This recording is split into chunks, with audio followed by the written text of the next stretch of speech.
Right, first things first, you asked me to try out some motorcycle dryers and that's what I'm doing. YouTube, however, works in mysterious ways. I put the time and effort in, I secured a couple of motorcycle dryers, and now the focus of comments on Facebook, messages through Messenger, emails through email, seems to be focused on leaf blowers and pet dryers. I'm a firm believer in using the right tool for the job. If you want to use a leaf blower, you use a leaf blower, but I certainly won't be reviewing them on this channel and advocating their use. Now, Messenger on Facebook, I get about 20 requests to chat every single day. I'm afraid I don't have time to talk to everyone. There just aren't enough hours in the day. So I apologise to people that have messaged me on Messenger and I haven't responded. Just the channel admin alone on this channel is very time consuming and I have a life to lead as well. Having said that, over the weekend, one particular message on Messenger caught my eye. A guy that was sort of rubbishing motorcycle dryers, he'd bought one, and in his words, it wasn't fit for purpose. The electrical cord was too short, the hose was too short, and in his opinion, it should have been put on wheels rather than rubber feet, because he was constantly having to pick it up and move it around or take his bike off the stand and adjust its position so that he could get at it properly with the motorcycle dryer. And his opinion seemed to be is, yes, they work, they do the job, but they're more hassle than just drying it with a microfiber cloth or a chamois leather. Now, I responded to this guy and asked him what make it was, etc. He sent me a link to eBay and lo and behold, it was a £40 pet dryer, not a motorcycle dryer. And I pointed this out to him, and the response that I got from him was that they're both the same thing. There are no differences. Pet dryers and motorcycle dryers are the same product, it's just that motorcycle dryers have a bigger price tag because they're for motorcycles. Now today I'm going to look at the Gravitis 4.2 horsepower motorcycle dryer, and it's very different from the pet dryer that was described to me by this guy. So I did a little bit of research, not exhaustive research, enough for me to get an idea of what was going on between these two types of dryer. Now they all look very similar. Apparently motorcycle dryers did evolve from the original pet dryers. The body or cases are generally pretty much the same to look at, and the requirements to dry a big fluffy dog and a motorcycle are pretty much the same. So they all have similar outputs and technical specification ratings, which is what most people tend to compare between the two different types of dryer. But once you get past that, there is an obvious divergence that I think people miss. First of all, a motorcycle dryer is designed to be used outside, whereas a pet dryer is designed to be used indoors. And CE approval ratings for indoor devices and outdoor devices are quite different. And although I couldn't find any technical examples to give you because there simply aren't any stated in any of the advertisements, it's not beyond the realms of possibility that there are certain modifications that have to be made to motorcycle dryers in order to make them meet the necessary regulations for outdoor use, which no doubt will put the price up a little bit. Also, pet dryers are designed for static use. Dogs and fluffy bunny rabbits are substantially smaller than motorcycles, so they're designed to be used statically, i.e. the machine sits in one place and it stays there, so there's no reason for it to have wheels. In fact, wheels indoors are definitely not desirable. Motorcycle dryers, however, tend to have wheels, so again, that bumps the price up a little bit more. Indoors, you're likely to be close to a power outlet, so it doesn't need a very long power cable. Motorcycle dryers, of course, yes, you've guessed it, you're outside, you're not near to an electrical point, so you need a longer lead, which again adds cost to the machine. Then you have the hose, which has to be longer because it's got to get around a 6-foot long motorcycle as opposed to a 3-foot long dog, which adds cost to the machine. You sort of see where I'm coming from here. Whether that justifies these machines being twice the price of a pet dryer or not, I couldn't really say. But what I am saying is there's more to this than just technical specifications. Pet dryers and motorcycle dryers, I don't care what anybody says, are not the same thing. Right, now we've got that out of the way, let's get on.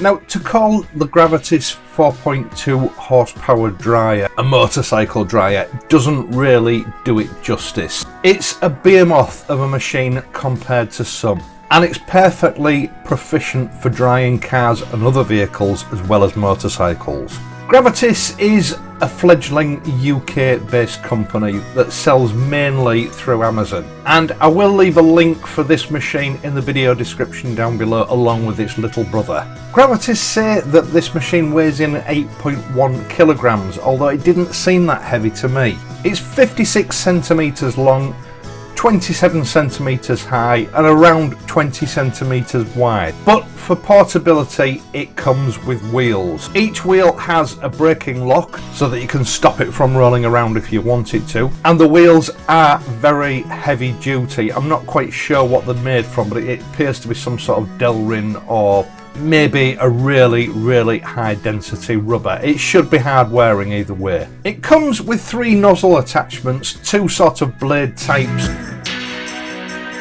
and a cone type concentration nozzle. It has a powerful twin motor. That 4.2 horsepower been derived from a 3600 watt current. It generates a wind speed of between 55 and 85 meters per second. The reason being that it does have a variable control to increase or decrease the blowing power. It is fitted with a heater which can be isolated if you don't want the heater on, and Gravitis say that it comes with an 8-meter power cable and a 2-meter hose, although I have to say my hose did seem considerably longer than that. On arrival it does require a little bit of assembly, but it's not complicated and no tools are required. You should quite literally be up and running out of the box in 3 or 4 minutes. Now, people keep asking me how loud these machines are, even to the point of asking me if I'll provide them with audio clips to give them an idea. That is absolutely pointless because camera audio will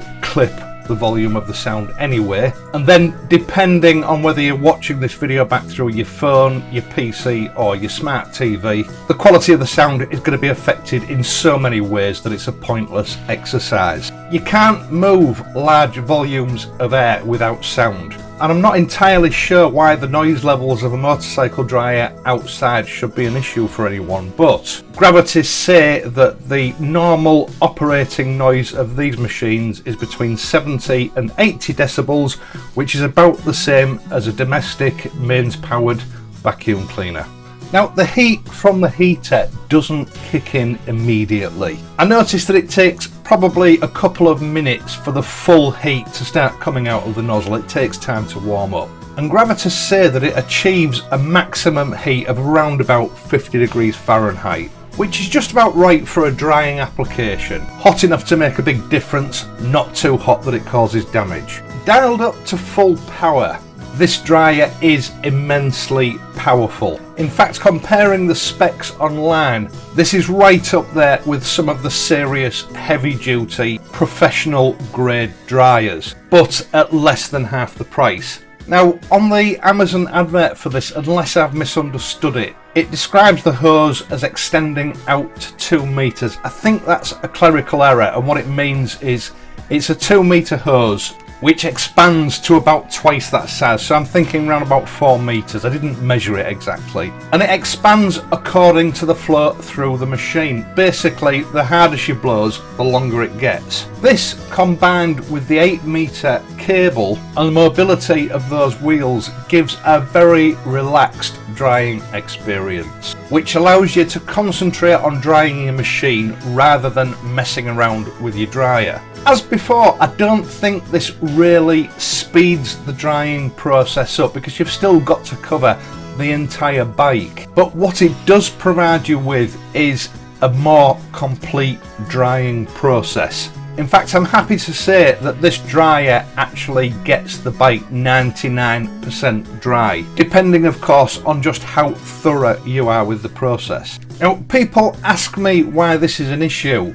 The motor car industry solved these problems of corrosion many years ago, and they've now reached the pinnacle of anti-corrosion technology. Unfortunately, no motorcycle manufacturers that I'm aware of, not even the high-end ones, have adopted much, if any, of that technology. There's virtually no rust proofing built into bikes whatsoever. And that is something that has been a topic of conversation on this channel right since the day I started it. You know, people encountering rust on the bikes after only a few weeks of ownership.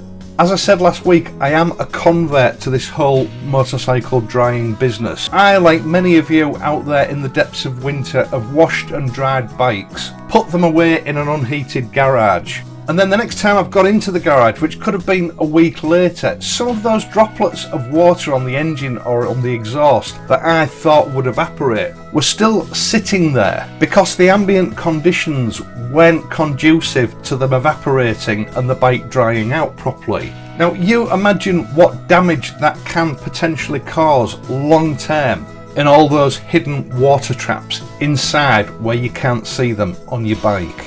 As I've said, the size and output of this machine make it equally suitable for drying cars as it does motorcycles. And I mean the whole car, it makes short work of it.